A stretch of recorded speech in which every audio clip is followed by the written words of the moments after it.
हमारे चैनल पर में नए हैं, तो हमारे चैनल को सब्सक्राइब करें, लाइक ज़रूर करें, जिससे हमारे द्वारा दिए जा रहे न्यूज़ सबसे पहले आप तक पहुँचे।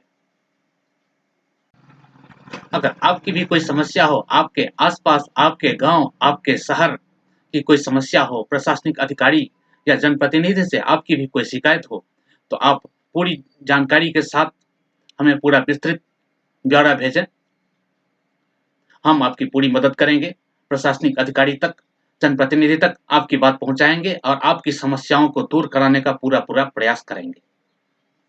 मेरे प्यारे देशवासियों, इस कोरोना कालखंड में स्वच्छता के विषय में मुझे जितनी बातें करनी चाहिए थी, लगता है शायद उसमें कुछ कमी आ गई थी।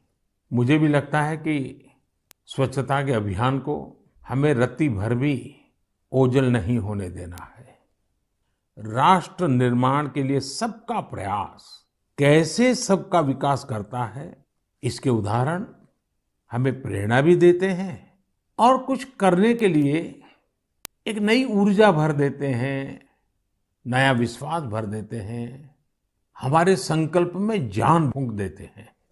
हम ये भली भांति जानते हैं कि जब भी स्वच्छ भारत अभियान की बात आती है, तो इंदौर का नाम आता ही आता है, क्योंकि इंदौर ने स्वच्छता के संबंध में अपनी एक विशेष पहचान बनाई है और इंदौर के नागरिक इसके अभिनंदन के अधिकारी भी हैं।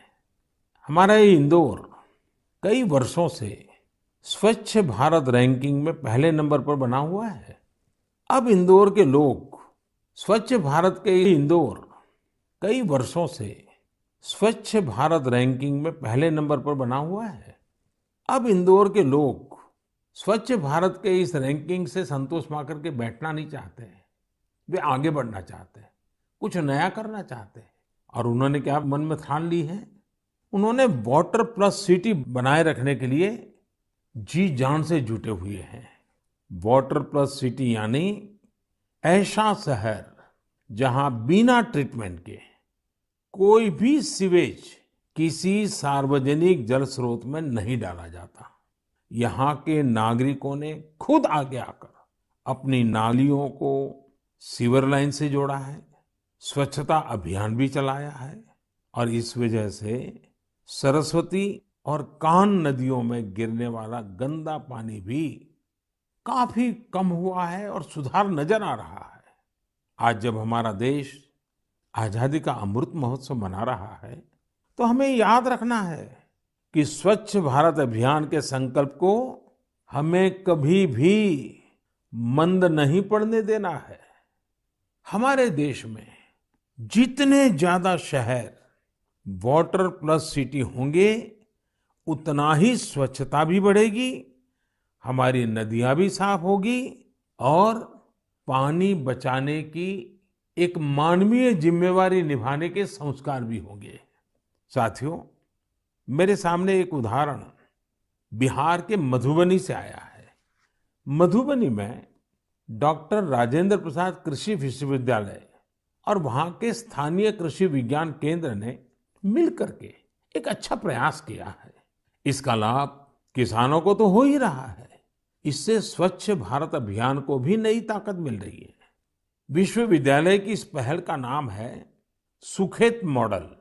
सुखेत मॉडल का मकसद है गांवों में प्रदूषण को कम करना। इस मॉडल के तहत गांव के किसानों से गोबर और खेतों घरों से निकलने वाला अन्य कचरा इकट्ठा किया जाता है और बदले में गांव वालों को रसोई गैस सिलेंडर के लिए पैसे दिए जाते हैं। जो कचरा गांव से एकत्रित होता है, उसके निपटारे के लिए वर्मी कंपोस्ट बनाने का भी काम किया जा रहा है। यानी सुखेत मॉडल के चार लाभ तो सीधे सीधे नजर आते हैं। एक तो गांव को प्रदूषण से मुक्ति, दूसरा गांव को गंदगी से मुक्ति, तीसरा गांव वालों को रसोई गैस सिलेंडर के लिए पैसे और चौथा गांव के किसानों को जैविक खाद। आप सोचिए, इस तरह के प्रयास हमारे गांवों की शक्ति कितनी ज्यादा बढ़ा सकते हैं। यही तो आत्मनिर्भरता का विषय है। मैं देश की प्रत्येक पंचायत से कहूंगा कि ऐसा कुछ करने का वो भी अपने यहाँ जरूर सोचें। और साथियों, जब हम एक लक्ष्य लेकर निकल पड़ते हैं ना, तो नतीजे का मिलना निश्चित होता है। आप देखिए ना, हमारे तमिलनाडु में शिवगंगा जिले की कांजीरंगाल पंचायत, देखिए इस छोटी सी पंचायत ने क्या किया। यहाँ पर आपको वेस्ट से वेल्थ का एक और मॉडल देखने को मिलेगा।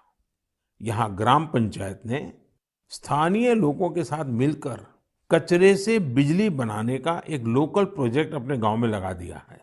पूरे गांव से कचरा इकट्ठा होता है, उससे बिजली बनती है और बचे हुए प्रोडक्ट्स को कीटनाशक के रूप में बेच भी दिया जाता है।